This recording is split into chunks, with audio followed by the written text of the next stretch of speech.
Les 3 accusés dans le meurtre de Swasti Budgen déférés aux assises, une décision du magistrat Azam Nirua siégeant en cour de Mapou ce matin.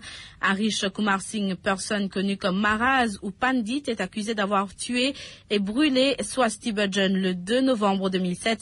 Le cadavre calciné de cette femme de 36 ans habitante de l'Almaty avait été retrouvé dans un champ de canne à poudre d'or le lendemain. Ramcharan Gerberon et Sailesh Kumar Mukhtaram sont eux accusés de complicité dans cette affaire. Ils sont respectivement défendus par maître Manish Gobin, Raouf Gulboul et Samad Goulamadi. Rappel des faits avec Michael François. C'est dans le courant de la matinée du samedi 3 novembre 2007 que le corps calciné de Swasti Budgen est découvert dans un champ de canne à poudre d'or. Elle est à moitié dévêtue, elle a subi des sévices sexuels avant d'être étouffée.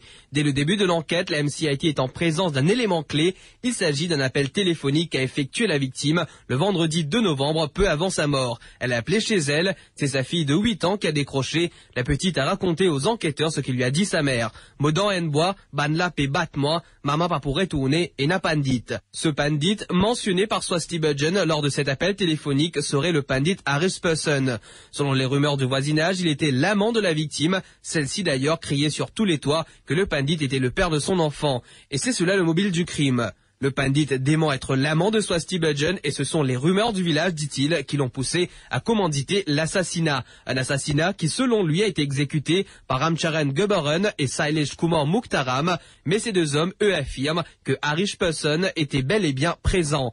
Au terme de l'enquête préliminaire, le magistrat Azam Nirua a estimé qu'il y a suffisamment d'éléments pour déférer les 3 hommes aux assises. Harish Person sera jugé pour assassinat. Ses 2 camarades sont accusés de complicité.